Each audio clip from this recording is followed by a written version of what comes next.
ವಿದ್ಯಾರ್ಥಿಗಳೇ, ಇಂದಿನ ತರಗತಿಯಲ್ಲಿ 10ನೇ ತರಗತಿಯ ಸಮಾಜ ವಿಜ್ಞಾನ ವಿಷಯದ ಅರ್ಥಶಾಸ್ತ್ರ ವಿಭಾಗದ ಹೊಸ ಘಟಕ 4ನೇ ಅಧ್ಯಾಯ ಸಾರ್ವಜನಿಕ ಹಣಕಾಸು ಮತ್ತು ಆಯವ್ಯಯ, ಸಾರ್ವಜನಿಕ ಹಣಕಾಸು ಮತ್ತು ಆಯವ್ಯಯ ಈ ಪಾಠವನ್ನು ಕುರಿತು ಅಭ್ಯಾಸ ಮಾಡ್ತಾ ಇದ್ದೀವಿ. ಸೊ ಹೆಸರನ್ನ ನೋಡಿದ್ರೆ ನಿಮ್ಗೆ ಗೊತ್ತಾಗ್ತಾ ಇದೆ ಈ ಪಾಠದಲ್ಲಿ ನಾವು ಏನನ್ನ ಕಲಿತೀವಿ, ಈ ಪಾಠದ ಕಲಿಕಾಂಶಗಳು ಏನು ಅಂತ ನೋಡಿದ್ರೆ, ಮೊದಲನೇದಾಗಿ ಆಯವ್ಯಯ ಅಂದ್ರೆ ಏನು, ಸಾರ್ವಜನಿಕ ಹಣಕಾಸು ಅಂದ್ರೆ ಏನು, ಸಾರ್ವಜನಿಕ ಹಣಕಾಸಿನ ಅರ್ಥ, ಅದರ ಮಹತ್ವ, ಆಯವ್ಯಯ ಅಥವಾ ಮುಂಗಡ ಪತ್ರ ಅಂತಂದ್ರೆ ಏನು, ಸಾರ್ವಜನಿಕ ವೆಚ್ಚಗಳು ಅಂದ್ರೆ ಯಾವುದು, ಸಾರ್ವಜನಿಕ ಆದಾಯ ಅಂದ್ರೆ ಯಾವುದು, ಸಾರ್ವಜನಿಕ ಆದಾಯದ ಮೂಲಗಳು ಯಾವುವು. ಸೊ ಇವೇ ಮೊದಲಾದ ಕಲಿಕಾಂಶಗಳನ್ನ ನಾವು ಈ ಪಾಠದಲ್ಲಿ ಅಭ್ಯಾಸ ಮಾಡ್ತಾ. ಸೊ ಹಾಗಾದ್ರೆ ಈ ಪಾಠವನ್ನ ಆರಂಭ ಮಾಡೋದಕ್ಕಿಂತ ಮೊದಲು ನಾವು ಈ ಪಾಠದಲ್ಲಿ ತಿಳ್ಕೊಳ್ಳಿಕ್ಕೆ ಹೊರಟಿರುವುದು ಸಾರ್ವಜನಿಕ ಹಣಕಾಸು. ಸಾರ್ವಜನಿಕ ಫಸ್ಟ್ ಪರಿಚಯ ನೋಡ್ಕೋಬೇಡ.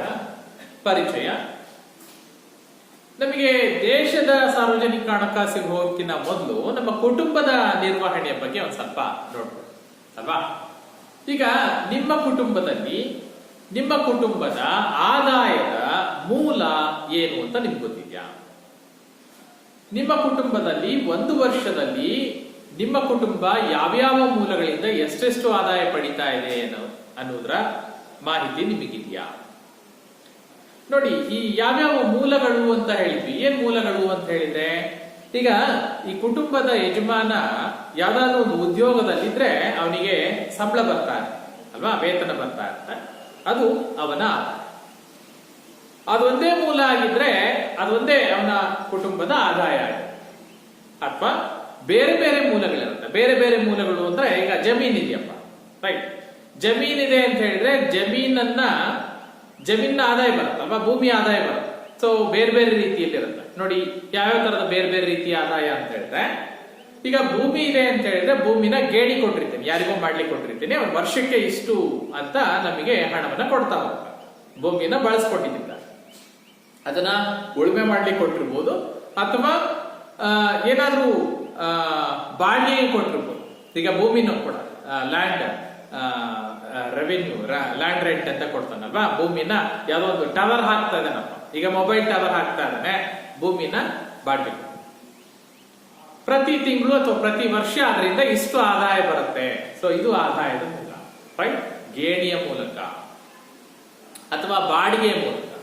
ಈಗ ನಂದು ಒಂದು ಮನೆ ಇದೆಯಪ್ಪ, ಒಂದೆರಡು ಮನೆ ಇದೆ ನನ್ನದು, ಆ ಮನೆನ ಬಾಡಿಗೆ ಕೊಟ್ಟಿದ್ದೀನಿ, ಬೇರೆಯವ್ರಿಗೆ ಬಾಡಿಗೆ ಕೊಟ್ಟಿದ್ದೀನಿ. ಸೊ ಬಾಡಿಗೆ ಆದಾಯ ಬರ್ತಾ ಇದೆ ಅಂದ್ರೆ ನನ್ನ ಆದಾಯದ ಜೊತೆಗೆ, ನನ್ನ ವೇತನದ ಜೊತೆಗೆ ನನಗೊಂದಷ್ಟು ಒಂದೆರಡು ಮನೆ ಬಾಡಿಗೆ ಬರ್ತಾ ಇದೆ, ಒಂದೆರಡು ಮಳಿಗೆ ಇದೆ, ಮಳಿಗೆದ ಬಾಡಿಗೆ ಬರ್ತಾ ಇದೆ, ಅಥವಾ ಒಂದೆರಡು ವೆಹಿಕಲ್ ಗಳನ್ನ ನಾನು ಬಾಡಿಗೆ ಬಿಟ್ಟಿದ್ದೀನಿ, ಅಥವಾ ಟ್ರಿಪ್ ಮಾಡ್ತಾ ಇದ್ದೀನಿ, ಮತ್ತೇನೋ, ರೈಟ್, ಅದರಿಂದ ಆದಾಯ ಬರುತ್ತೆ. ಬೇರೆ ಬೇರೆ ಮೂಲಗಳಿರುತ್ತೆ. ಒಂದು ಎರಡನೇದು, ನಾನು ಮಾಡ್ತಾ ಇರ್ತಕ್ಕಂಥ ಉದ್ಯೋಗಕ್ಕೆ ಕೂಲಿಯ ರೂಪದಲ್ಲಿ ಆದಾಯನ ಪಡ್ಕೊಳ್ತೀನಿ, ರೈಟ್, ಕೂಲಿಯ ರೂಪದಲ್ಲಿ ಆದಾಯ ಪಡ್ಕೊಳ್ತೀನಿ. ಈಗ ಬೆಳಗ್ಗೆ 10 ಗಂಟೆಯಿಂದ ಸಂಜೆ 5 ಗಂಟೆವರೆಗೂ ಕೆಲಸ ಮಾಡಿ ಬರ್ತೀನಿ, ಅದರಿಂದ ವೇತನ ಬರುತ್ತೆ. 5 ಗಂಟೆ ನಂತರ ರಾತ್ರಿ 8-9 ಗಂಟೆವರೆಗೂ ಮತ್ತೇನೋ ಸೈಡ್ ಬಿಸ್ನೆಸ್ ಮಾಡ್ತಾ ಇದ್ದೀನಿ, ಅದರಿಂದ ಆದಾಯ ಬರ್ತಾ ಇದೆ, ಅದು ಕುಟುಂಬದ ಆದಾಯ, ರೈಟ್, ಕೂಲಿಯ ರೂಪದಲ್ಲಿ ಆದಾಯ ಬರ್ತಾ ಇದೆ. ನನ್ನ ಹತ್ರ ಒಂದಷ್ಟು ಹಣ ಇದೆ, ಆ ಹಣವನ್ನ ಯಾರಿಗೋ ಸಾಲ ಕೊಟ್ಟಿದ್ದೀನಿ, ಅಥವಾ ಮತ್ತಿನ್ಯಾವುದೋ ಬ್ಯಾಂಕ್ ಅಲ್ಲೋ ಅಥವಾ ಮತ್ಯಾವುದೋ ಕ್ಷೇತ್ರದಲ್ಲಿ ಇನ್ವೆಸ್ಟ್ಮೆಂಟ್ ಮಾಡಿದೀನಿ, ಶೇರ್ ಪೇಟಿಗೆ ಹಾಕಿದೀನಿ, ರೈಟ್, ನಾನು ಬಂಡವಾಳವನ್ನ ತೊಡಗಿಸಿದೀನಿ ಅಂದ್ರೆ ನನ್ನ ಬಂಡವಾಳಕ್ಕೆ ಬಡ್ಡಿ ಬರುತ್ತೆ ಅಲ್ವಾ. ಯಾರಿಗೋ ಸಾಲ ಕೊಟ್ಟಿದ್ದೀನಿ ಅಂದ್ರೆ 2%, 3%, ಇಲ್ಲ ಫೈನಾನ್ಸ್ ನವ್ರಿಗೆ ಕೊಟ್ಟಿದ್ದೀನಿ, ಅಥವಾ ಶೇರ್ ಪೇಟೆ ಮೇಲೆ ಹಾಕಿದೀನಿ, ಅದರಿಂದ ಆದಾಯ ಬರುತ್ತಲ್ಲ, ಬಡ್ಡಿ ರೂಪದಲ್ಲಿ ಆದಾಯ ಬರುತ್ತಲ್ಲ, ಅದು ಆದಾಯದ ಮೂಲವೇ. ಅಥವಾ ಯಾವುದೋ ಒಂದು ಉದ್ಯಮದಲ್ಲಿ ನಾನು ಷೇರುದಾರನಾಗಿ ಬಂಡವಾಳ ತೊಡಗಿಸಿದೀನಿ, ಉತ್ಪಾದನಾ ಕಾರ್ಯದಲ್ಲಿ ನಂದು ಶೇರ್ ಇದೆ ಅಂತ ಹೇಳಿದ್ರೆ ಆ ಉತ್ಪಾದನೆಯ ಪ್ರಾಡಕ್ಟ್ ನಿಂದ ಬರ್ತಕ್ಕಂಥ ಲಾಭಾಂಶ ಬರ್ತಾ ಇದೆ, ಸೊ ಡಿವಿಡೆಂಡ್, ಅದು ಕೂಡ ಆದಾಯ. ಸೊ ಒಂದು ಕುಟುಂಬಕ್ಕೆ ಇಷ್ಟೆಲ್ಲ ಆದಾಯದ ಮೂಲಗಳಿದ್ರೆ ಇನ್ನು ರಾಷ್ಟ್ರಕ್ಕೆ ಆದಾಯದ ಮೂಲಗಳು ಎಷ್ಟಿದೆ ಅಲ್ವಾ? ಸೊ ನಾವು ಸಾರ್ವಜನಿಕ ಹಣಕಾಸನ್ನ ಅರ್ಥ ಮಾಡಿಕೊಳ್ಳೋಕ್ಕಿಂತ ಮೊದಲು ನಮ್ಮ ವೈಯಕ್ತಿಕ ಹಣಕಾಸನ್ನ ನೋಡ್ಕೊಳ್ಳಿ. ಏನ್ ವೈಯಕ್ತಿಕ ಹಣಕಾಸು ಅಂದ್ರೆ ಏನು? ಹಾಗಾದ್ರೆ ನೋಡಿ, ಆದಾಯದ ಮೂಲಗಳು, ವರಮಾನ. ಒಂದು ಕುಟುಂಬ ಒಂದು ವರ್ಷದಲ್ಲಿ ಪಡೆಯುವ ವರಮಾನ, ಹಾಗೆ ಪಡೆದಿರ್ತಕ್ಕಂಥ ವರಮಾನವನ್ನ ಯಾವ್ದ್ಯಾವ್ದಕ್ಕೆ ಎಷ್ಟೆಷ್ಟು ಖರ್ಚು ಮಾಡ್ತಾ ಇದ್ದೀನಿ, ಖರ್ಚು ಅಥವಾ ವೆಚ್ಚ. ಮತ್ತು ಕೆಲವೊಂದು ಸಂದರ್ಭಗಳಲ್ಲಿ ಸಾಲ ತೆಗೆದುಕೊಳ್ತಕ್ಕಂಥ ಪರಿಸ್ಥಿತಿ ಬರುತ್ತೆ, ಸಾಲದ ನಿರ್ವಹಣೆ, ಸಾಲವನ್ನ ಪಡೆಯೋದಿರಲಿ ಅಥವಾ ಸಾಲವನ್ನ ಕೊಡೋದಿರಲಿ, ರೈಟ್, ಇವುಗಳ ನಿರ್ವಹಣೆ. ಸೊ ಇವುಗಳನ್ನ ಕುರಿತು ನಾವು ಅಭ್ಯಾಸ ಮಾಡೋದಿಕ್ಕೆ ನಾವು ಸಾರ್ವಜನಿಕ ಹಣಕಾಸು, ಅದು ದೇಶದಾಗಿದ್ರೆ, ಕುಟುಂಬದಾಗಿದ್ರೆ ವೈಯಕ್ತಿಕ ಹಣಕಾಸು ಅಂತ ಕರಿತೀವಿ. ಮಕ್ಕಳೇ ನೆನ್ಪಿಡಿ, ವೈಯಕ್ತಿಕ ಹಣಕಾಸು ಅಂತ ಬಂದಾಗ ಒಂದು ಕುಟುಂಬ ಒಂದು ವರ್ಷದ ಅವಧಿಯಲ್ಲಿ ಪಡೆಯುವ ಆದಾಯ, ಮಾಡುವ ವೆಚ್ಚ ಮತ್ತು ಸಾಲದ ನಿರ್ವಹಣೆಯ ಬಗ್ಗೆ ಅಧ್ಯಯನ ಮಾಡಿದ್ರೆ ತಿಳಿಸ್ಕೊಡ್ತಕ್ಕಂಥದ್ದನ್ನ ನಾವು ವೈಯಕ್ತಿಕ ಹಣಕಾಸು ಅಂತ ಕರಿತೀವಿ. ಹಾಗೇನೆ ಪ್ರತಿಯೊಂದು ರಾಷ್ಟ್ರಕ್ಕೂ ಆದಾಯದ ಮೂಲಗಳು ಬೇರೆ ಬೇರೆ ಇದೆ. ಒಂದು ರಾಷ್ಟ್ರ, ರೈಟ್, ಅರ್ಥಕ್ಕೆ ಬರ್ತಾ ಇದೆ. ಯಾವ ಅರ್ಥ? ಸಾರ್ವಜನಿಕ ಹಣಕಾಸಿನ ಅರ್ಥ ಏನು? ಸಾರ್ವಜನಿಕ ಹಣಕಾಸು ಅಂತ, ಸಾರ್ವಜನಿಕ ಹಣಕಾಸು ಅಂತ ಹೇಳಿದ್ರೆ ಒಂದು ರಾಷ್ಟ್ರ ಒಂದು ವರ್ಷದ ಅವಧಿಯಲ್ಲಿ ಯಾವ ಮೂಲಗಳಿಂದ ಎಷ್ಟೆಷ್ಟು ಆದಾಯವನ್ನು ಪಡಿತಾ ಇದೆ, ರೈಟ್, ರಾಷ್ಟ್ರದ ಆದಾಯ. ಹಾಗೆ ಬಂದಿರತಕ್ಕಂಥ ಆದಾಯವನ್ನ ಯಾವ್ಯಾವುದಕ್ಕೆ ಎಷ್ಟೆಷ್ಟು ವೆಚ್ಚ ಮಾಡ್ತಾರೆ, ರೈಟ್, ಯಾವ್ಯಾವುದಕ್ಕೆ ಹೆಚ್ಚೆಚ್ಚು, ಯಾವ್ಯಾವ ಕ್ಷೇತ್ರಗಳಲ್ಲಿ ಎಷ್ಟೆಷ್ಟು ವೆಚ್ಚ ಮಾಡ್ತಾರೆ, ಜೊತೆಗೆ ಆ ರಾಷ್ಟ್ರದ ಸಾಲದ ನಿರ್ವಹಣೆಯ ಕುರಿತು ತಿಳಿಸಿಕೊಡ್ತಕ್ಕಂಥದ್ದೇ ಸಾರ್ವಜನಿಕ ಹಣಕಾಸು. ಸಾರ್ವಜನಿಕ ಹಣಕಾಸು ಅಂತ ಬಂದಾಗ ಒಂದು ರಾಷ್ಟ್ರ ಒಂದು ವರ್ಷದಲ್ಲಿ ಪಡಿತಕ್ಕಂಥ ಆದಾಯ, ವೆಚ್ಚ ಮತ್ತು ಸಾಲದ ನಿರ್ವಹಣೆಯನ್ನ ಕುರಿತು ಅಭ್ಯಾಸ ಮಾಡತಕ್ಕಂಥದ್ದೇ ಸಾರ್ವಜನಿಕ ಹಣಕಾಸು. ಇದು ಪ್ರತಿಯೊಂದು ರಾಷ್ಟ್ರದ ಆರ್ಥಿಕ ಪ್ರಗತಿಯನ್ನ ತಿಳಿಲಿಕ್ಕೆ ನಮಗೆ ಸಾರ್ವಜನಿಕ ಹಣಕಾಸಿನ ಅಧ್ಯಯನ ಬಹಳ ಮುಖ್ಯ ಆಗುತ್ತೆ. ಡಾಲ್ಟನ್ ಅಂತಕ್ಕಂಥವ್ರು ಒಂದ್ ಕಡೆ ಹೇಳ್ತಾರೆ, ಇದನ್ನೇ ಹೇಳ್ತಾರೆ ಅಲ್ವಾ, ಏನು? ಒಂದು ರಾಷ್ಟ್ರ ಒಂದು ವರ್ಷದ ಅವಧಿಯಲ್ಲಿ ಪಡೆಯುವ ಆದಾಯವನ್ನ ಯಾವ್ದಾವುದಕ್ಕೆ ಎಷ್ಟೆಷ್ಟು ವೆಚ್ಚ ಮಾಡುತ್ತೆ, ಸಾಲದ ನಿರ್ವಹಣೆಯನ್ನ ಹೇಗೆ ಮಾಡುತ್ತೆ ಅನ್ನೋದನ್ನ ತಿಳ್ಕೊಳ್ಳೋದೆ ಸಾರ್ವಜನಿಕ ಹಣಕಾಸು. ಈ ಸಾರ್ವಜನಿಕ ಹಣಕಾಸಿನ ಮಹತ್ವ ಏನು? ಯಾಕೆ ಅಧ್ಯಯನ ಮಾಡಬೇಕು ಸಾರ್ವಜನಿಕ ಹಣಕಾಸಿನ ಮಹತ್ವ? ಸಾರ್ವಜನಿಕ ಹಣಕಾಸಿನ ಅಧ್ಯಯನ ಮಹತ್ವ ಏನು? ಯಾತಕ್ಕಾಗಿ ನಾವು ಸಾರ್ವಜನಿಕ ಹಣಕಾಸನ್ನ ಅಭ್ಯಾಸ ಮಾಡ್ತೀವಿ?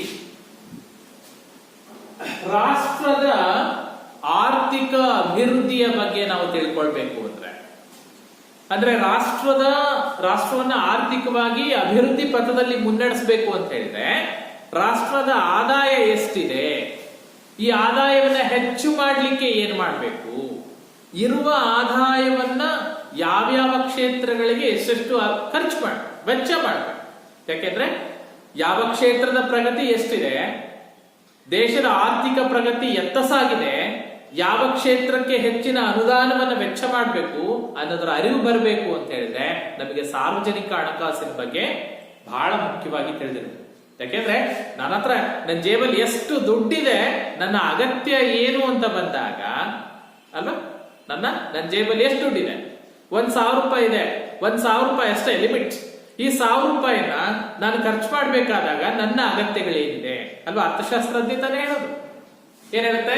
ಸೀಮಿತ ಪರಿಮಿತವಾದ ಆದಾಯದಿಂದ ಅಪರಿಮಿತವಾದ ಬಯಕೆಗಳನ್ನ ತೃಪ್ತಿಪಡಿಸ್ಕೊಳ್ಬೇಕಾದಾಗ ನಾವೇನ್ ಮಾಡ್ಬೇಕು? ಆದ್ಯತೆಯ ಮೇರೆಗೆ. ಸೊ ಹಾಗಾಗಿ ಪ್ರತಿಯೊಂದು ರಾಷ್ಟ್ರಕ್ಕೂ ಆದಾಯ ಮಿತವಾಗಿರುತ್ತೆ. ಸೊ ಒಂದು ರಾಷ್ಟ್ರ ಒಂದು ವರ್ಷದಲ್ಲಿ, ಈ ಆರ್ಥಿಕ ವರ್ಷದಲ್ಲಿ ಯಾವ್ಯಾವ ಮೂಲದಿಂದ ಎಷ್ಟೆಷ್ಟು ಆದಾಯ ಬರ್ತಾ ಇದೆ, ಆ ಬರುವ ಆದಾಯವನ್ನ ಯಾವ್ಯಾವ ಕ್ಷೇತ್ರಕ್ಕೆ ಎಷ್ಟೆಷ್ಟು ವೆಚ್ಚ ಮಾಡಿದ್ರೆ ಅಭಿವೃದ್ಧಿಯನ್ನ ಸಾಧಿಸಲಿಕ್ಕೆ ಸಾಧ್ಯ ಆಗುತ್ತೆ ಅನ್ನು ತಿಳಿಬೇಕು ಅಂದ್ರೆ ಸಾರ್ವಜನಿಕ ಹಣಕಾಸನ್ನ ನಾವು ಅಭ್ಯಾಸ ಮಾಡಬೇಕು. ಅಭಿವೃದ್ಧಿ, ದೇಶದ ಆರ್ಥಿಕ ಅಭಿವೃದ್ಧಿ ಹೇಗಿರ್ಬೇಕು? ಅಭಿವೃದ್ಧಿ ಸ್ಥಿರತೆಯನ್ನ ಕಾಯ್ದುಕೊಳ್ಬೇಕು, ಹಿಂಜರಿತ ತಗೊಳ್ಬಾರ್ದು. ಆರ್ಥಿಕವಾಗಿ ಹಿಂಜರಿಕೆಗೆ ಅವಕಾಶ ನೀಡದೆ ಆರ್ಥಿಕ ಸ್ಥಿರತೆಯನ್ನ ಸಾಧಿಸಿ ಅಭಿವೃದ್ಧಿ ಪಥದಲ್ಲಿ ಮುನ್ನಡಿಬೇಕು ಅಂದ್ರೆ ನಮಗೆ ಸಾರ್ವಜನಿಕ ಹಣಕಾಸನ್ನ ನಾವು ಅಭ್ಯಾಸ ಮಾಡಬೇಕು. ರೈಟ್, ರಾಷ್ಟ್ರದ ಆರ್ಥಿಕಾಭಿವೃದ್ಧಿ ಮತ್ತು ಸ್ಥಿರತೆಯನ್ನ ಸಾಧಿಸುವ ಉದ್ದೇಶದಿಂದ ಸಾರ್ವಜನಿಕ ಹಣಕಾಸು ಅಂತಕ್ಕಂಥದ್ದು ಬಹಳ ಮಹತ್ವವನ್ನ ಪಡೆದುಕೊಳ್ಳುತ್ತೆ. ಮೊದಲನೇ. ಎರಡನೇದಾಗಿ ಕೋಶೀಯ ನೀತಿ ಅಂತ ಹೇಳ್ತೀವಿ. ಕೋಶೀಯ ನೀತಿ ನಮಗೆ ಅರ್ಥ ಆಗ್ಬೇಕು ಅಂದ್ರೆ ನಾವು ಸಾರ್ವಜನಿಕ ಹಣಕಾಸನ್ನ ಅಭ್ಯಾಸ ಮಾಡಬೇಕು. ಕೋಶೀಯ ನೀತಿಯ ಬಗ್ಗೆ ನಿರ್ಧಾರ ತಗೊಳ್ಬೇಕು ಅಂತ ಹೇಳಿದ್ರೆ ನಮಗೆ ಸಾರ್ವಜನಿಕ ಹಣಕಾಸಿನ ಬಗ್ಗೆ ಜ್ಞಾನ ಇರಬೇಕು. ಏನಪ್ಪ ಕೋಶೀಯ ನೀತಿ? ವಿತ್ತೀಯ ನೀತಿ ಅಂತ ಕೂಡ ಕರೀತಾರೆ. ಏನು? ಒಂದು ರಾಷ್ಟ್ರದ ಆದಾಯ, ಅದರ ವೆಚ್ಚ ಮತ್ತು ಸಾಲದ ನಿರ್ವಹಣೆಯ ಬಗ್ಗೆ ಸರ್ಕಾರ ಕಾಲ ಕಾಲಕ್ಕೆ ನಿಗದಿಪಡಿಸುವ ಅಥವಾ ಬದಲಾಯಿಸುವ ಆರ್ಥಿಕ ನೀತಿಯನ್ನ ಕೋಶೀಯ ನೀತಿ ಅಂತ ಕರೀತಾರೆ ಅಥವಾ ವಿತ್ತೀಯ ನೀತಿ ಅಂತ ಕರೀತಾರೆ.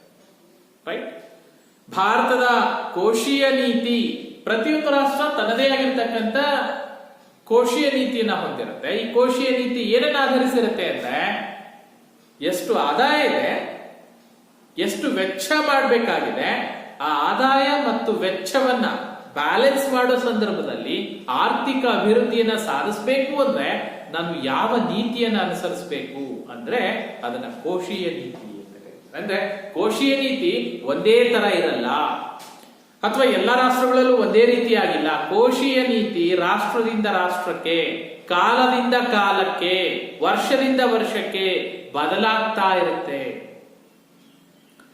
ಆ ವರ್ಷದ ಆಗಿನ ಪರಿಸ್ಥಿತಿಯನ್ನ ಆಧರಿಸಿ ರಾಷ್ಟ್ರದಿಂದ ರಾಷ್ಟ್ರಕ್ಕೆ, ಕಾಲದಿಂದ ಕಾಲಕ್ಕೆ, ವರ್ಷದಿಂದ ವರ್ಷಕ್ಕೆ ಕೋಶೀಯ ನೀತಿಯಲ್ಲಿ ಅಥವಾ ವಿತ್ತೀಯ ನೀತಿಯಲ್ಲಿ, ಹಣಕಾಸು ನೀತಿಯಲ್ಲಿ ಏರಿಳಿತಗಳು ಕಂಡು ಬರುತ್ತೆ, ಬದಲಾವಣೆಗಳಾಗುತ್ತೆ ಅನ್ನೋದು ಬಹಳ ಮುಖ್ಯ. ಭಾರತವು ಕೂಡ ತನ್ನದೇ ಆಗಿರ್ತಕ್ಕಂಥ ಕೋಶೀಯ ನೀತಿಯನ್ನ ಹೊಂದಿದೆ.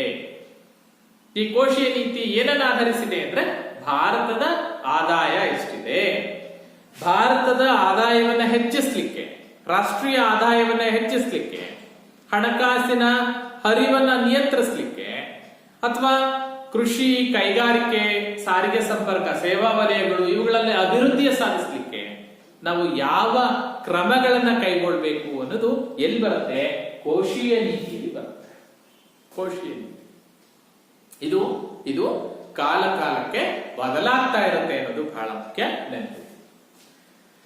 ನೆಕ್ಸ್ಟ್, ಅಭಿವೃದ್ಧಿಗಾಗಿ ವೆಚ್ಚ. ಅಭಿವೃದ್ಧಿಗಾಗಿ ವೆಚ್ಚ ನೋಡಿ, ಪ್ರತಿಯೊಂದು ರಾಷ್ಟ್ರ ಸಾಮಾನ್ಯವಾಗಿ ತಾನು ಸಂಗ್ರಹಿಸಿರ್ತಕ್ಕಂಥ ಹಣವನ್ನು ಬೇರೆ ಬೇರೆ ಮೂಲಗಳಿಂದ ಒಂದು ರಾಷ್ಟ್ರ ಹಣವನ್ನ ಏನ್ ಸಂಗ್ರಹಿಸುತ್ತೆ, ಹಾಗೆ ಸಂಗ್ರಹಿಸಿರ್ತಕ್ಕಂಥ ಹಣವನ್ನ ಯಾವುದಕ್ಕಾಗಿ ವೆಚ್ಚ ಮಾಡುತ್ತೆ ಅಂದ್ರೆ ಅಭಿವೃದ್ಧಿಗಾಗಿ ವೆಚ್ಚ ಮಾಡುತ್ತೆ. ಸರ್ಕಾರ ತಾನು ಸಂಗ್ರಹಿಸಿರ್ತಕ್ಕಂಥ ಹಣವನ್ನ ತಾನು ಪಡೆದಿರ್ತಕ್ಕಂಥ ಸಾಲವಾಗಿ, ಅದು ಸಂಗ್ರಹಿಸಿರ್ತಕ್ಕಂಥ ತೆರಿಗೆ ರೂಪದ ಹಣ ಇರ್ಬೋದು ಅಥವಾ ಅದು ಶಾರ್ಟೇಜ್ ಇದ್ದಾಗ ಅಭಿವೃದ್ಧಿ ಕಾರ್ಯಕ್ಕೆ ಸಾಲ ತಗೊಂಡ್ಬರುತ್ತೆ, ಬೇರೆ ಬೇರೆ ಕಡೆಗಳಲ್ಲಿ ಸಾಲ ಮಾಡುತ್ತೆ. ಆ ಸಾಲದ ಹಣವನ್ನ ಅಭಿವೃದ್ಧಿ ಕಾರ್ಯಗಳಿಗಾಗಿ ವೆಚ್ಚ ಮಾಡುತ್ತೆ ಸಾಮಾನ್ಯ. ಯಾಕೆಂದ್ರೆ ಒಂದು ರಾಷ್ಟ್ರದ ಅಂತಿಮ ಉದ್ದೇಶ ಏನು? ರಾಷ್ಟ್ರದ ಉದ್ದೇಶ ಏನು? ಕಲ್ಯಾಣ ರಾಜ್ಯವನ್ನ ನಿರ್ಮಾಣ ಮಾಡಬೇಕು. ಅಂದ್ರೆ ಪ್ರಜೆಗಳಿಗೆ ಏನೆಲ್ಲ ಸೌಕರ್ಯಗಳು ಬೇಕು, ರಾಷ್ಟ್ರದ ಅಭಿವೃದ್ಧಿಗೆ ಏನು ಕ್ರಮಗಳನ್ನ ಕೈಗೊಳ್ಳಬೇಕು, ಆ ಕ್ರಮಗಳನ್ನ ಕೈಗೊಂಡು ಅಭಿವೃದ್ಧಿ ಸಾಧಿಸುವುದು ರಾಷ್ಟ್ರದ ಸರ್ಕಾರದ ಮೂಲ ಉದ್ದೇಶ ಆಗಿರೋದ್ರಿಂದ ಸಾಮಾನ್ಯವಾಗಿ ಅಭಿವೃದ್ಧಿ ಕಾರ್ಯಗಳಿಗಾಗಿ ವೆಚ್ಚವನ್ನ ರಾಷ್ಟ್ರ ಮಾಡ್ತಾ ಹೋಗುತ್ತೆ. ಸೊ ಒಟ್ಟಾರೆ ಇನ್ವೆಸ್ಟ್ಮೆಂಟ್ ಮಾಡಿದ ಏನಾಗಬೇಕು ಅಂದ್ರೆ ಎಲ್ಲರಿಗೂ ಅನುಕೂಲ ಆಗುತ್ತೆ, ಎಲ್ಲರಿಗೂ ಅನುಕೂಲ ಆಗುತ್ತೆ. ಈಗ ಸರ್ಕಾರ ರೈಲ್ವೆಗೆ ವೆಚ್ಚ ಮಾಡ್ತಾ ಇದೆ, ಹೆದ್ದಾರಿಗಳಿಗೆ ವೆಚ್ಚ ಮಾಡ್ತಾ ಇದೆ, ಬೇರೆ ಬೇರೆ ಕ್ಷೇತ್ರಗಳಿಗೆ ವೆಚ್ಚ ಮಾಡ್ತಾ ಇದೆ ಅಂದ್ರೆ ಅಂತಿಮ ಉದ್ದೇಶ ಏನು ಅಂದ್ರೆ ಅದರಿಂದ ಎಲ್ಲರಿಗೂ ಅನುಕೂಲವನ್ನು ಸಾಧಿಸ ಅನುಕೂಲ ಮಾಡ್ತಾರೆ. ರೈಟ್, ಈ ಒಂದು ವ್ಯವಸ್ಥೆ ಎಲ್ಲಿ ಬರುತ್ತೆ ಅಂತ ಹೇಳಿದ್ರೆ ಸಾರ್ವಜನಿಕ ಹಣಕಾಸಿನಲ್ಲಿ ಅಭಿವೃದ್ಧಿ ಕಾರ್ಯಗಳಿಗಾಗಿ. ಕೆಲವು ಸಾರಿ ಏನಾಗುತ್ತೆ ಅಂತಂದ್ರೆ ಆರ್ಥಿಕವಾಗಿ ಹಿಂಜರಿತ ಕಂಡು ಬರುತ್ತೆ. ರೈಟ್, ಆರ್ಥಿಕ ಹಿಂಜರಿತದ ಸಂದರ್ಭದಲ್ಲಿ ಸಾರ್ವಜನಿಕ ವೆಚ್ಚವನ್ನ ಹಿಗ್ಗಿಸಿ ಆರ್ಥಿಕ ಕುಸಿತದ ಸಂದರ್ಭದಲ್ಲಿ ಅಥವಾ ಆರ್ಥಿಕವಾಗಿ ಬೆಲೆಗಳು ಹೆಚ್ಚಾದಂತಹ ಸಂದರ್ಭದಲ್ಲಿ ಬೇರೆ ಬೇರೆ ಕ್ರಮಗಳನ್ನು ಕೈಗೊಳ್ಳೋದ್ರ ಮೂಲಕ ಸರ್ಕಾರ ಏನ್ ಮಾಡುತ್ತೆ ಅಂತ ಹೇಳಿದ್ರೆ ಬ್ಯಾಲೆನ್ಸ್ ಮಾಡ್ತಾ ಇರುತ್ತೆ ಅಭಿವೃದ್ಧಿ. ನೆಕ್ಸ್ಟ್ ಲಾಸ್ಟ್ ಒನ್ ಆಯವ್ಯಯ ಅಂತ ಏನ್ ಬರುತ್ತೆ, ರೈಟ್? ಆಯವ್ಯಯ. ಈ ಆಯವ್ಯಯದ ಬಗ್ಗೆ ವಿಶ್ಲೇಷಣೆ ಮಾಡಬೇಕು ಅಂತ ಹೇಳಿದ್ರೆ ಆಯವ್ಯಯದ ವಿಶ್ಲೇಷಣೆಗೆ ಸಾರ್ವಜನಿಕ ಹಣಕಾಸು ಅಂತಕ್ಕಂಥದ್ದು ಸಹಾಯ ಮಾಡುತ್ತೆ. ಏನು ಆಯವ್ಯಯ ಅಂದ್ರೆ ಒಂದು ರಾಷ್ಟ್ರ ಎಷ್ಟು ಆದಾಯ ಪಡ್ಕೊಳ್ತಾ ಇದೆ, ಯಾವ್ಯಾವುದಕ್ಕೆ ಎಷ್ಟೆಷ್ಟು ವೆಚ್ಚ ಮಾಡ್ತಾ ಇದೆ, ಅದರ ವಿಶ್ಲೇಷಣೆ ಆಗ್ಬೇಕು ಅಂದ್ರೆ ನಮಗೆ ಸಾರ್ವಜನಿಕ ಹಣಕಾಸು ಅಂತಕ್ಕಂಥದ್ದು ಬಹಳ ಮುಖ್ಯ ಆಗುತ್ತೆ. ನೆಕ್ಸ್ಟ್ ಬಂದ್ಬೇಡ ಆಯವ್ಯಯ ಅಂದ್ರೆ ಸೊ ಇದುವರೆಗೂ ನಾವು ಸಾರ್ವಜನಿಕ ಹಣಕಾಸಿನ ಮಹತ್ವವನ್ನು ನೋಡಿದ್ವಿ. ನೆಕ್ಸ್ಟ್ ಆಯವ್ಯಯ ಅಥವಾ ಮುಂಗಡ ಪತ್ರ ಅಂತ ಕರೀತೀವಿ. ಆಯವ್ಯಯವನ್ನ ಮುಂಗಡ ಪತ್ರ ಅಂತ ಕೂಡ ಕರೀತೀವಿ. ಏನು ನಿಮ್ಗೆ ಗೊತ್ತಿರ್ಬೋದು, ಏನು ಆಯವ್ಯಯ? ಬಜೆಟ್ ಅಂತ ಹೇಳ್ತೀವಿ ಅಲ್ವಾ? ಪ್ರತಿ ವರ್ಷ ಕೇಂದ್ರ ಸರ್ಕಾರ ಮತ್ತು ರಾಜ್ಯ ಸರ್ಕಾರಗಳು ತಮ್ಮದೇ ಆಗಿರ್ತಕ್ಕಂಥ ಬಜೆಟ್ ಅನ್ನ ಮಂಡನೆ ಮಾಡುತ್ತೆ. ಈ ಬಜೆಟ್ ಅಥವಾ ಆಯವ್ಯಯ ಅಥವಾ ಮುಂಗಡ ಪತ್ರ ಎಷ್ಟು ಅವಧಿಗೆ ಅಂತ ನೋಡಿದ್ರೆ 1 ವರ್ಷದ ಅವಧಿ. ಅದನ್ನ ಒಂದು ಆರ್ಥಿಕ ವರ್ಷ ಅಂತ ಕರೀತೀವಿ, ಫೈನಾನ್ಷಿಯಲ್ ಇಯರ್. ಎಲ್ಲಿಂದ ಇಲ್ಲಿವರೆಗೂ ಒಂದು ಆರ್ಥಿಕ ವರ್ಷ ಅಂತ ಹೇಳಿದ್ರೆ ನೋಡಿ, ಏಪ್ರಿಲ್ 1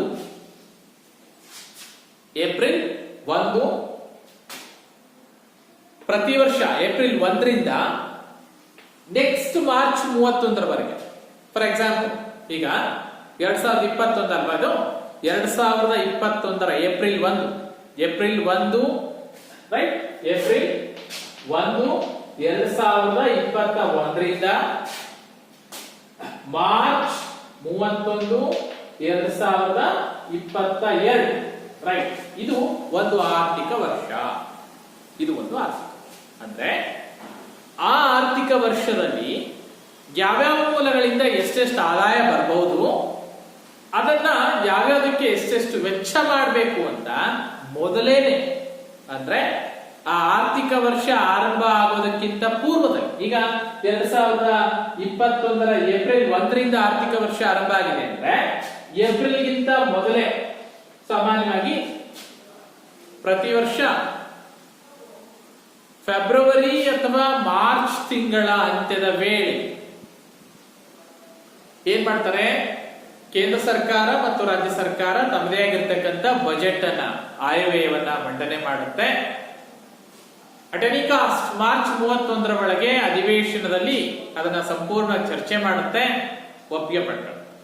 ನೆನ್ಪಿಡಿ ಮಕ್ಕಳೇ, ಆಯವ್ಯಯ ಅಂತ ಬಂದಾಗ ಒಂದು ಆರ್ಥಿಕ ವರ್ಷದ ಅವಧಿಗೆ ಸಿದ್ಧಪಡಿಸುವ ಒಂದು ಅಂದಾಜು ಪಟ್ಟಿ. ನಾವ್ ಹೇಳ್ತೀವಿ ಆಯವ್ಯಯ ಅಂದ್ರೆ ಏನು ಆಯವ್ಯಯ ಅಂತ ಹೇಳಿದ್ರೆ ಒಂದು ವರ್ಷದ ಆದಾಯವನ್ನ ನೋಡಿ, ಕೇಂದ್ರ ಸರ್ಕಾರ ಮತ್ತು ರಾಜ್ಯ ಸರ್ಕಾರ ತಮ್ಮದೇ ಆಗಿರ್ತಕ್ಕಂಥ ಆಯವ್ಯಯ ಪಟ್ಟಿಯನ್ನ ನಿರ್ಧಾರ ಮಾಡುತ್ತೆ, ಮಂಡಿಸುತ್ತೆ, ಬಜೆಟ್ ಅನ್ನು ಮಂಡಿಸುತ್ತೆ, ಅನುಮೋದನೆ ಪಡೆಯುತ್ತೆ. ಕೇಂದ್ರ ಬಜೆಟ್ ಮತ್ತು ರಾಜ್ಯ ಬಜೆಟ್ ಅಂತ ಮೀಡಿಯಾಗಳಲ್ಲಿ ಬರ್ತಾ ಇರುತ್ತೆ. ಪ್ರತಿ ವರ್ಷ ಬಜೆಟ್ ಮಂಡನೆಯಾದಾಗ ನೆಕ್ಸ್ಟ್ ಡೇ ವೃತ್ತಪತ್ರಿಕೆಗಳಲ್ಲಿ, ಪೇಪರ್ಗಳಲ್ಲಿ ಡೀಟೇಲ್ ಆಗಿ ಕೊಟ್ಟಿರ್ತಾನೆ, ಎಷ್ಟೆಷ್ಟು ಆದಾಯ ಇದೆ, ಎಷ್ಟು ಯಾವುದಕ್ಕೆ ವೆಚ್ಚ ಮಾಡಿದ್ದಾರೆ.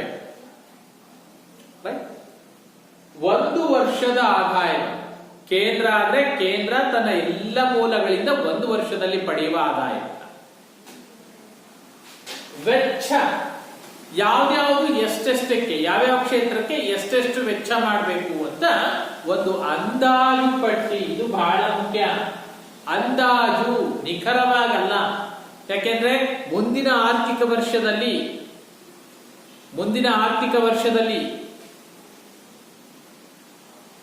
ಒಂದು 25 ಲಕ್ಷ ಕೋಟಿ ರೂಪಾಯಿಗಳ ಆದಾಯದ ಬಜೆಟ್ ಅನ್ನ ನಾನು ಮಂಡನೆ ಮಾಡಬಹುದು. 25 ಲಕ್ಷ ಕೋಟಿ ರೂಪಾಯಿಗಳ. ಆದ್ರೆ ಮುಂದಿನ ಆರ್ಥಿಕ ವರ್ಷಕ್ಕೆ ಅಷ್ಟು ಸಂಗ್ರಹ ಆಗುತ್ತೆ ಅಂತ ಇಟ್ಕೊಂಡು ನಾನೇನ್ ಮಾಡ್ತೀನಿ, 25 ಲಕ್ಷ ಕೋಟಿ ರೂಪಾಯಿಗಳನ್ನ ಯಾವ್ಯಾವ ಕ್ಷೇತ್ರಕ್ಕೆ ಎಷ್ಟೆಷ್ಟು ತೊಡಗಿಸಿ ಹೇಗೆ ಅಭಿವೃದ್ಧಿ ಮಾಡಬೇಕು ಅಂತ ಒಂದು ಬಜೆಟ್ ಅನ್ನ ರೆಡಿ ಮಾಡ್ತೀವಿ. ಆಯವ್ಯಯ ಪಟ್ಟಿಯನ್ನು, ಅಂದಾಜು ಪಟ್ಟಿಯನ್ನ ರೆಡಿ ಮಾಡಿ ಅದನ್ನ ಏನ್ ಮಾಡ್ತೀವಿ, ಲೋಕಸಭೆ ಮತ್ತು ರಾಜ್ಯಸಭೆಗಳಲ್ಲಿ ಮಂಡನೆ ಮಾಡಿ ಅದರಿಂದ ಒಪ್ಪಿಗೆ ಪಡ್ಕೊಂಡು ನೆಕ್ಸ್ಟ್ ಏಪ್ರಿಲ್ 1ರಿಂದ ಅದನ್ನು ಜಾರಿಗೊಳಿಸ್ತೀವಿ. ನೆನ್ಪಿಡಿ, ಏನು 21-22ನೇ ಆರ್ಥಿಕ ವರ್ಷದಲ್ಲಿ 25 ಲಕ್ಷ ಕೋಟಿ ರೂಪಾಯಿಗಳು ಸಂಗ್ರಹ ಆಗುತ್ತೆ ಅಂತ ನಾವು ಅಂದಾಜು ಮಾಡಿದ್ವಿ. ಅದಕ್ಕಿಂತ ಹೆಚ್ಚು ಸಂಗ್ರಹ ಆಗ್ಬೋದು ಅಥವಾ ಅದಕ್ಕಿಂತ ಕಡಿಮೆ ಸಂಗ್ರಹ ಆಗ್ಬೋದು, ಹೇಳಲಿಕ್ಕೆ ಬರಲ್ಲ, ಅಂದಾಜು ಮಾಡಿ. ಸಾಮಾನ್ಯವಾಗಿ ಎಷ್ಟು ಅಂದಾಜು ಮಾಡಿರ್ತೀವಿ ಅಷ್ಟು ಟಾರ್ಗೆಟ್ ಅನ್ನ ರೀಚ್ ಮಾಡಲಿಕ್ಕೆ ಪ್ರತಿಯೊಂದು ಸರ್ಕಾರಗಳು ಮ್ಯಾಕ್ಸಿಮಮ್ ಟ್ರೈ ಮಾಡ್ತಾರೆ. ಕೆಲವು ಸಂದರ್ಭದಲ್ಲಿ ಅದಕ್ಕಿಂತ ಹೆಚ್ಚು ಸಂಗ್ರಹ ಆಗುತ್ತೆ. ಅದಕ್ಕೆ ಏನ್ ಮಾಡ್ತಾರೆ, ನಾನು ನೆಕ್ಸ್ಟ್ ಅಲ್ಲಿ ಹೇಳ್ತೀನಿ, ವಿಧಗಳಿಗೆ ಬಂದಾಗ ಹೇಳ್ತೀನಿ. ರೈಟ್, ಇದು ಕೇಂದ್ರ ಸರ್ಕಾರಕ್ಕೂ ಅನ್ವಯ ಆಗುತ್ತೆ, ರಾಜ್ಯ ಸರ್ಕಾರಕ್ಕೂ ಅನ್ವಯ ಆಗುತ್ತೆ.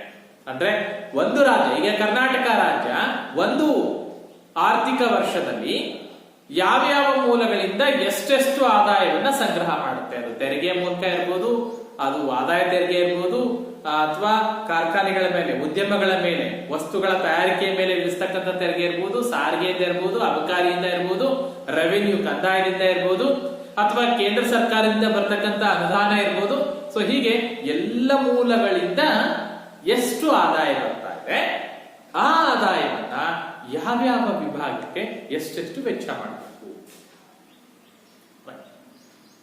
ಸೊ ಹೀಗೆ ನಿಗದಿ ಮಾಡಿ ಅದನ್ನ ಅಂದಾಜು ಮಾಡಿ, ಅಂದಾಜು ಪ್ರತಿಗೆ ಏನ್ ಮಾಡ್ತಾರೆ, ವಿಧಾನಸಭೆ, ವಿಧಾನ ಪರಿಷತ್ ಎರಡರಲ್ಲೂ ಚರ್ಚೆ ಮಾಡಿ ಅನುಮೋದನೆ ಪಡ್ಕೊಂಡು ನೆಕ್ಸ್ಟ್ ಮುಂದಿನ ಆರ್ಥಿಕ ವರ್ಷದಲ್ಲಿ ಅದನ್ನ ಜಾರಿಗೊಳಿಸ್ತಾ ಹೋಗ್ತಾರೆ.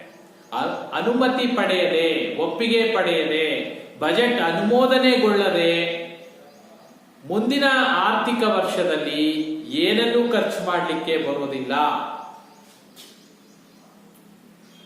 ಇದು ಪ್ರತಿಯೊಂದು ಸರ್ಕಾರ ಮಾಡತಕ್ಕಂತ ಕೆಲಸ.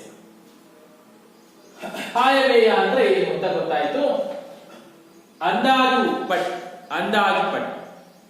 ಏನು, ಆದಾಯ ಮತ್ತು ವೆಚ್ಚದ ಅಂದಾಜು ಪಟ್ಟಿ, ಅದನ್ನ ಆಯವ್ಯಯ.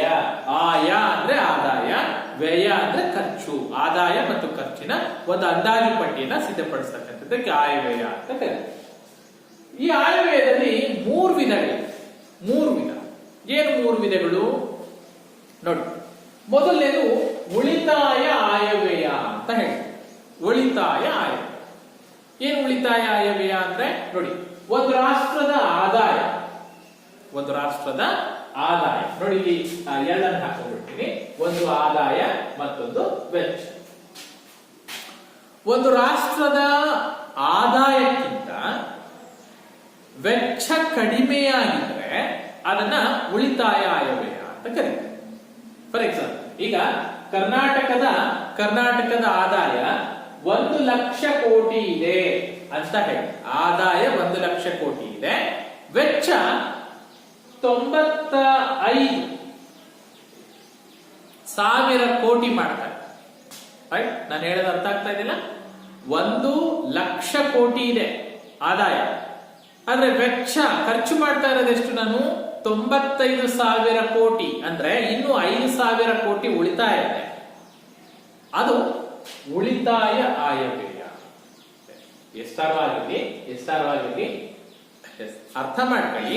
ಉಳಿತಾಯ ಆಯವ್ಯಯ ಅಂದ್ರೆ ಯಾವುದು ಅಂದ್ರೆ ಆದಾಯಕ್ಕಿಂತ ಖರ್ಚು ಕಡಿಮೆ ಇರ್ತದೆ. ಆಯವ್ಯಯ ಪಟ್ಟಿಯನ್ನ ನಾವು ಉಳಿತಾಯ ಆಯವ್ಯಯ ಅಂತ ಕರೀತೀವಿ. ಒಂದು ರಾಷ್ಟ್ರದ ಆದಾಯಕ್ಕಿಂತ ಆ ರಾಷ್ಟ್ರದ ಖರ್ಚು ಕಡಿಮೆ ಇರುವ ಆಯವ್ಯಯ ಪಟ್ಟಿಗೆ ನಾವು ಉಳಿತಾಯ ಆಯವ್ಯಯ ಅಂತ ಕರಿತೀವಿ. ಸಾಮಾನ್ಯವಾಗಿ ಉಳಿತಾಯ ಆಯವ್ಯಯವನ್ನ ಯಾವ ರಾಷ್ಟ್ರಗಳು ಮಂಡಿಸೋಲ್ಲ. ಯಾಕೆ ಅಂದ್ರೆ ಉಳಿತಾಯ ಆಯವ್ಯಯ ಅಭಿವೃದ್ಧಿಗೆ ಮಾರಕ. ನೋಡಿ, ಇಲ್ಲಿ ಹೆಂಗಾಗುತ್ತೆ ಅಂದ್ರೆ ವೈಯಕ್ತಿಕ ಹಣಕಾಸು ಬಂದಾಗ, ಕುಟುಂಬದ ನಿರ್ವಹಣೆ ಬಂದಾಗ ನಾವೇನ್ ಮಾಡ್ತೀವಿ, ಎಷ್ಟು ಆದಾಯ ಇದೆಯೋ ಅದರಲ್ಲಿ ಅರ್ಧ ಭಾಗ ಅಷ್ಟೇ ಖರ್ಚು ಮಾಡ್ತೀವಿ, ಇನ್ನರ್ಧ ಭಾಗವನ್ನು ಭವಿಷ್ಯಕ್ಕೆ ಅಂತ ಉಳಿಸ್ತೀವಿ. ಅಂದ್ರೆ ಆದಾಯಕ್ಕಿಂತ ಖರ್ಚು ಕಡಿಮೆ ಇರಬೇಕು, ಹಾಸಿಗೆ ಇದ್ದಷ್ಟು ಕಾಲು ಚಾಚು ಅಂತ ಹೇಳ್ತೀವಿ ನಾವು ಅಲ್ವಾ. ಉಳಿತಾಯ ಮಾಡು ಕೌಟುಂಬಿಕ ವಿಷಯಕ್ಕೆ ಬಂದಾಗ. ಆದ್ರೆ ಸರ್ಕಾರದ ವಿಚಾರಕ್ಕೆ ಬಂದಾಗ, ರಾಷ್ಟ್ರದ ಆಯವ್ಯಯಕ್ಕೆ ಬಂದಾಗ, ಇಲ್ಲಿ ಆದಾಯಕ್ಕಿಂತ ವೆಚ್ಚ ಕಡಿಮೆ ಇದ್ರೆ ಅಭಿವೃದ್ಧಿಗೆ ಮಾರಕ. ಹಾಗಾಗಿ ಯಾವ ರಾಷ್ಟ್ರಗಳು ಹೆಚ್ಚಾಗಿ ಈ ಉಳಿತಾಯ ಆಯವ್ಯಯನ ಮಂಡಿಸಲ್ಲ, ಬದಲಾಗಿ ಏನ್ ಮಾಡುತ್ತೆ, ಕೊರತೆಯ ಆಯವ್ಯಯನ ಮಂಡಿಸುತ್ತೆ. ಹೆಚ್ಚ ಕೊರತೆಯ ಆಯವ್ಯಯವನ್ನ ಮಂಡಿಸುತ್ತೆ. ಅದರಲ್ಲೂ ಭಾರತದಂತಹ ಅಭಿವೃದ್ಧಿಶೀಲ ರಾಷ್ಟ್ರಗಳು ಅಥವಾ ಹಿಂದುಳಿದಿರ್ತಕ್ಕಂಥ ರಾಷ್ಟ್ರಗಳು ಮಾಡ್ಬೇಕಾಗಿರೋದು ಏನು ಅಂದ್ರೆ ಕೊರತೆಯ ಆಯವ್ಯಯವನ್ನ ಮಂಡಿಸ್ತಕ್ಕಂಥದ್ದು. ಕೊರತೆಯ ಆಯವ್ಯಯ ಅಂದ್ರೆ ಎಷ್ಟು ಆದಾಯ ಇದೆಯೋ ಅದಕ್ಕಿಂತ ವೆಚ್ಚವನ್ನ ಹೆಚ್ಚು ಮಾಡೋದು. ಹೌದು, ಆದಾಯಕ್ಕಿಂತ ವೆಚ್ಚ ಹೆಚ್ಚಾದ್ರೆ ಮತ್ತೆ ಅದನ್ನ ಹೇಗೆ ಸರಿದೂಗಿಸ್ತಾರೆ? ವಿತ್ತೀಯ ಕೊರತೆ, ಕೋಶೀಯ ಕೊರತೆ ಅಂತ ಹೇಳ್ತಾರೆ. ನೀವು ಸಾಮಾನ್ಯವಾಗಿ ಬಜೆಟ್ ಮಂಡನೆಯಾದಾಗ ನೋಡಿ ವಿಶ್ಲೇಷಣೆ ಬರ್ತಾ ಇರುತ್ತೆ, ಇದು ಕೊರತೆಯ ಬಜೆಟ್ ಆಗಿದೆ, ಇಷ್ಟು ಪ್ರಮಾಣದಲ್ಲಿ ಕೊರತೆ ಇದೆ, ರೈಟ್, ವಿತ್ತೀಯ ಕೊರತೆ ಇಷ್ಟಾಗುತ್ತೆ, ಆರ್ಥಿಕ ವರ್ಷದಲ್ಲಿ ಇಷ್ಟು ಸಂಗ್ರಹ ಆಗುತ್ತೆ, ಇಷ್ಟು ವೆಚ್ಚ ಇದೆ, ಇಷ್ಟು ಕೋಶೀಯ ಕೊರತೆ ಇದೆ ಅಂತ ತೋರಿಸ್ತಾ ಇರ್ತಾನೆ. ಆ ಕೋಶೀಯ ಕೊರತೆಯನ್ನ ಬೇರೆ ಮೂಲದಿಂದ ಆದಾಯವನ್ನ ಸಂಗ್ರಹಿಸಲಿಕ್ಕೆ ಅವರು ಪ್ರಯತ್ನ ಮಾಡ್ತಾರೆ. ಅಥವಾ ಅದ್ರಲ್ಲಿ ಏನ್ ಮಾಡ್ತಾರೆ, ಸಾಮಾನ್ಯವಾಗಿ ಹಿಂದಿನ ಆರ್ಥಿಕ ವರ್ಷದಲ್ಲಿ ಇರೋದಕ್ಕಿಂತ ತೆರಿಗೆಯ ಪ್ರಮಾಣವನ್ನ ಹೆಚ್ಚು ಮಾಡಬಹುದು, ಅಥವಾ ಸರಕುಗಳ ಮೇಲಿರ್ತಕ್ಕಂಥ ತೆರಿಗೆಯನ್ನ ಹೆಚ್ಚು ಮಾಡಬಹುದು, ಕೆಲವು ಸರಕುಗಳ ಮೇಲೆ ತೆರಿಗೆನ ಹೆಚ್ಚು ಮಾಡಬಹುದು, ಅಥವಾ ಬೇರೆ ಕಡೆಗಳಿಂದ ಸಾಲವನ್ನ ತಂದು ಅದನ್ನ ಸರಿದೂಗಿಸಬಹುದು. ಸೊ ಈ ತರದ ವ್ಯವಸ್ಥೆ ಇರುತ್ತೆ. ಇದನ್ನ ಕೊರತೆಯ ಹಣಕಾಸು, ಕೊರತೆಯ ಆಯವ್ಯಯ ಅಂತ ಕರೀತಾರೆ. ಏನು ಕೊರತೆಯ ಆಯವ್ಯಯ ಅಂತ ಹೇಳಿದ್ರೆ, ಆದಾಯಕ್ಕಿಂತ ವೆಚ್ಚ ಹೆಚ್ಚಾಗಿರುವ ಆಯವ್ಯಯವನ್ನ ಕೊರತೆಯ ಆಯವ್ಯಯ ಅಂತ ಕರೀತಾರೆ. ಸಮತೋಲನ ಆಯವ್ಯಯ ಅಂದ್ರೆ ಹೇಳದ್ ಬೇಡ, ಏನು ಆದಾಯ ಮತ್ತು ಖರ್ಚು ಎರಡೂ ಕೂಡ ಸಮನಾಗಿರ್ತಕ್ಕಂಥ 1 ಲಕ್ಷ ಕೋಟಿ ಆದಾಯವನ್ನು ತೋರಿಸಿ ಅದಕ್ಕೆ ಪ್ರತಿಯಾಗಿ 1 ಲಕ್ಷ ಕೋಟಿ ರೂಪಾಯಿ ವೆಚ್ಚ. ಸೊ ಎಷ್ಟು ಆದಾಯ ಇದೆ ಅಷ್ಟೇ ವೆಚ್ಚ. ಸೊ ಇದು ಏನಾಗುತ್ತೆ, ಅಭಿವೃದ್ಧಿಗೆ ಪೂರಕವಲ್ಲ. ಸೊ ಸಾಮಾನ್ಯವಾಗಿ 3 ರೀತಿಯ ಆಯವ್ಯಯ ಪಟ್ಟಿ ಇದೆ, ಆಯವ್ಯಯದ ವಿಧಗಳಿದೆ. ಇದರಲ್ಲಿ ಹೆಚ್ಚಾಗಿ ಪ್ರತಿಯೊಂದು ರಾಷ್ಟ್ರವೂ ಕೂಡ ಮಂಡನೆ ಮಾಡ್ತಕ್ಕಂಥದ್ದು ಕೊರತೆಯ ಆಯವ್ಯಯ. ಅದರಲ್ಲೂ ಭಾರತದಲ್ಲಿ ಕೊರತೆಯ ಆಯವ್ಯಯ ಪ್ರತಿ ವರ್ಷ ಇರೋದನ್ನ ನಾವು ಗಮನಿಸ್ತೀವಿ.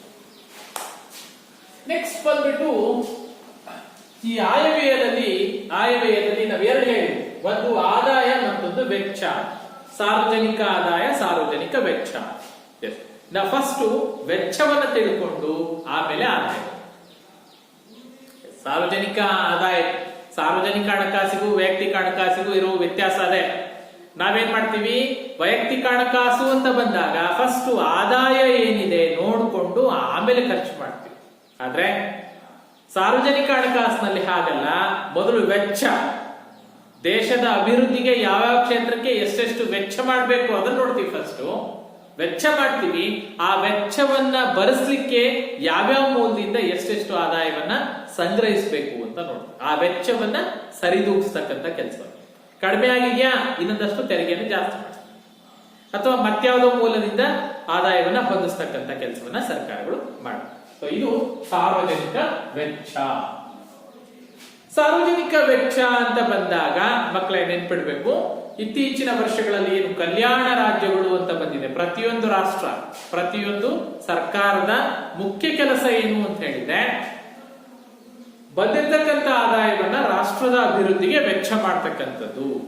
ಸರ್ಕಾರ ಬರುವ ಆದಾಯವನ್ನ ಏನಕ್ಕೆ ವೆಚ್ಚ ಮಾಡುತ್ತೆ ಅಂತ ಹೇಳಿದ್ರೆ, ಸಾಮಾನ್ಯವಾಗಿ ಬೇರೆ ಬೇರೆ ಕ್ಷೇತ್ರಗಳಿಗೆ ಅಲ್ವಾ, ರಕ್ಷಣಾ ಕ್ಷೇತ್ರಕ್ಕೆ, ಆಡಳಿತ ನಿರ್ವಹಣೆಗೆ, ಅಧಿಕಾರಿಗಳ ಸಿಬ್ಬಂದಿಗಳ ವೇತನಕ್ಕೆ, ರೈಟ್, ಹಾಗೆ ಅಭಿವೃದ್ಧಿ ಕಾರ್ಯಗಳಿಗೆ, ದೇಶದ ಅಭಿವೃದ್ಧಿ ಕಾರ್ಯಗಳಿಗೆ, ಜನರ ಯೋಗಕ್ಷೇಮಕ್ಕಾಗಿ, ಸೊ ಹೀಗೆ ಆರೋಗ್ಯ, ಶಿಕ್ಷಣ, ಮೂಲಭೂತ ಸೌಕರ್ಯಗಳು, ಸೊ ಹೀಗೆ ಹಲವಾರು ಕ್ಷೇತ್ರಗಳಿಗೆ ಏನ್ ಮಾಡುತ್ತೆ ಸರ್ಕಾರ ವೆಚ್ಚ ಮಾಡುತ್ತೆ. ಅದನ್ನ ನಾವು ಸಾರ್ವಜನಿಕ ವೆಚ್ಚ ಅಂತ ಕರಿತೀವಿ.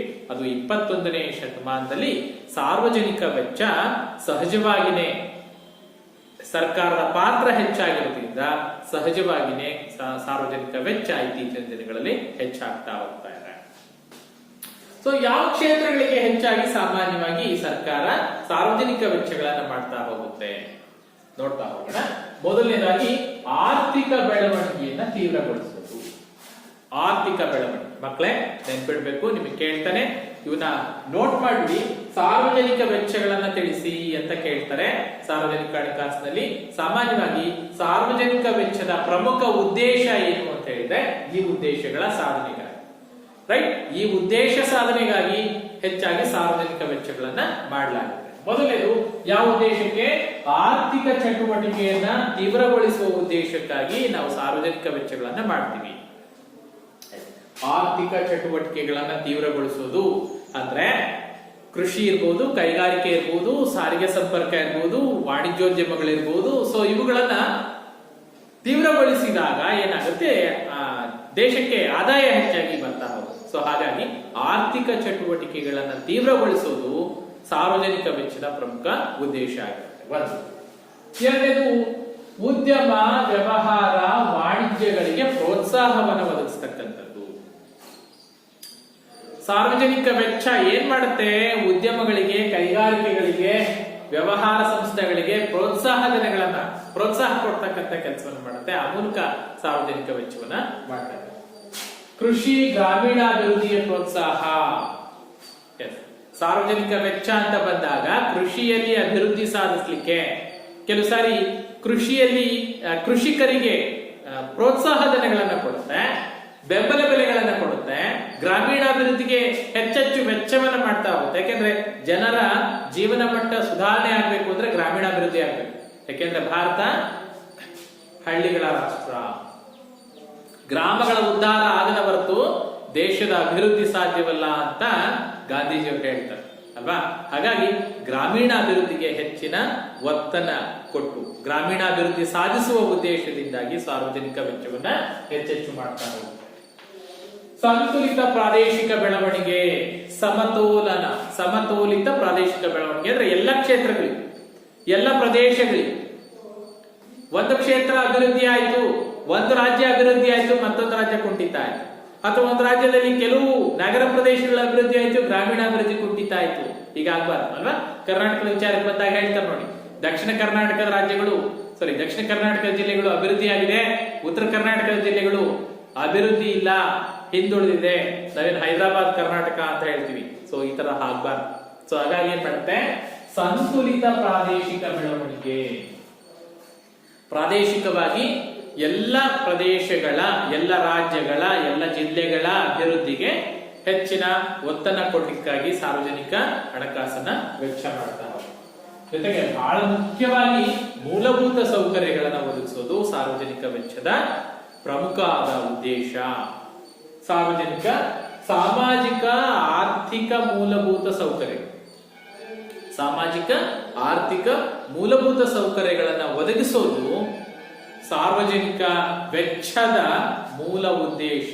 ಯಾವುದು ಮೂಲ ಸೌಕರ್ಯಗಳು ಅಂತ ಹೇಳಿದ್ರೆ, ರಸ್ತೆ ಇರ್ಬೋದು, ಬೀದಿ ದೀಪಗಳಿರ್ಬೋದು, ಶೌಚಾಲಯಗಳಿರ್ಬೋದು, ನೈರ್ಮಲ್ಯ ಇರ್ಬೋದು, ಕುಡಿಯುವ ನೀರು ಇರ್ಬೋದು, ವಿದ್ಯುತ್ ಇರ್ಬೋದು, ಶಿಕ್ಷಣ ಇರ್ಬೋದು. ಸೊ ಇವೆಲ್ಲ ಸಾಮಾಜಿಕ ಮತ್ತು ಆರ್ಥಿಕ ಮೂಲಭೂತ ಸೌಕರ್ಯಗಳು. ಈಗ ಆರ್ಥಿಕ ಮೂಲಭೂತ ಸೌಕರ್ಯಗಳು ಅಂದ್ರೆ ಸಾಮಾನ್ಯವಾಗಿ ಈ ಹಣಕಾಸು ಸಂಸ್ಥೆಗಳ, ಬ್ಯಾಂಕ್ಗಳನ್ನ ಗ್ರಾಮೀಣ ಪ್ರದೇಶಗಳಲ್ಲಿ ತೆರೀತಕ್ಕಂಥದ್ದೇ.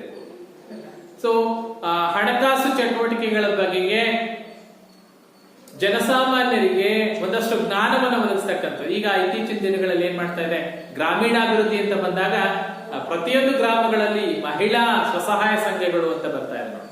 ಸೊ ಏನು, ಅವರಿಗೆ ಆರ್ಥಿಕವಾದ ನಾಲೆಡ್ಜ್ ಅನ್ನು ಬಳಸ್ತಕ್ಕಂಥ, ಉಳಿತಾಯವನ್ನು ಪ್ರೇರೇಪಣೆ ಮಾಡೋದು. ಸೊ ಈ ತರದ ಕ್ರಮಗಳನ್ನು ಕೈಗೊಳ್ಳುವುದು.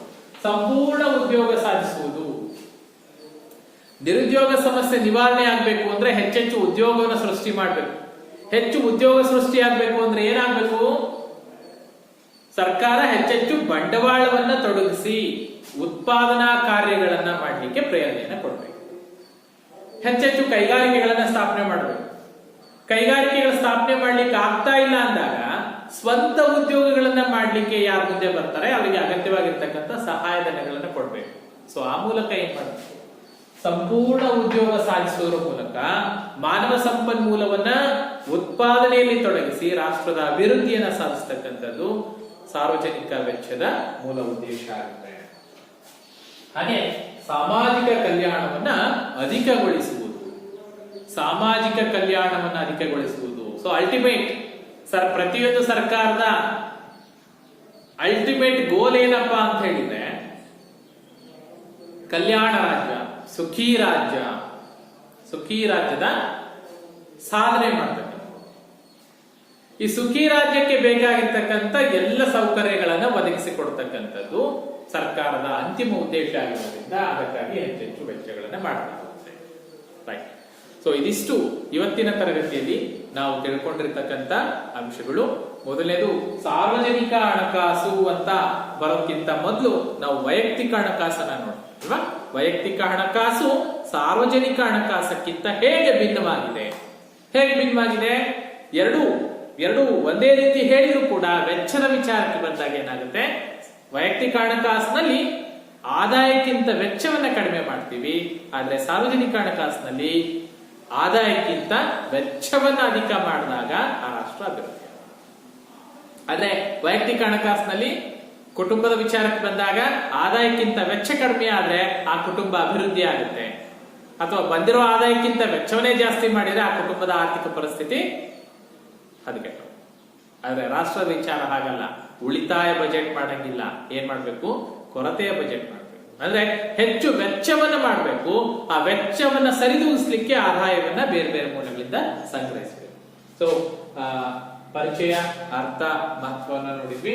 ಆಯವ್ಯಯ ಅಂದ್ರೆ ಏನು, ಆಯವ್ಯಯದ ವಿಧಗಳನ್ನ ನೋಡಿದ್ವಿ. ಸೊ ನೀವು ನೋಟ್ ಮಾಡಿ. ಸಾರ್ವಜನಿಕ ಆದಾಯ ಅಂದ್ರೆ ಸಾರ್ವಜನಿಕ ಹಣಕಾಸು ಅಂದ್ರೆ ಏನು, ಸಾರ್ವಜನಿಕ ಹಣಕಾಸಿನ ಮಹತ್ವ ತಿಳಿಸಿ. ಆಯವ್ಯಯ ಅಂದ್ರೆ ಏನು, ಆಯವ್ಯಯದ ವಿಧಗಳನ್ನ ತಿಳಿಸಿ. ಸಾರ್ವಜನಿಕ ವೆಚ್ಚಗಳ ಉದ್ದೇಶಗಳಿವೆ. ರೈಟ್. ಇಷ್ಟನ್ನ ನೀಟಾಗಿ ನೋಟ್ ಮಾಡಿ. ಮುಂದಿನ ತರಗತಿಯಲ್ಲಿ ಮುಂದಿನ ಕಲಿಕಾ ಅಂಶಗಳೊಂದಿಗೆ ಭೇಟಿ ಮಾಡಿ.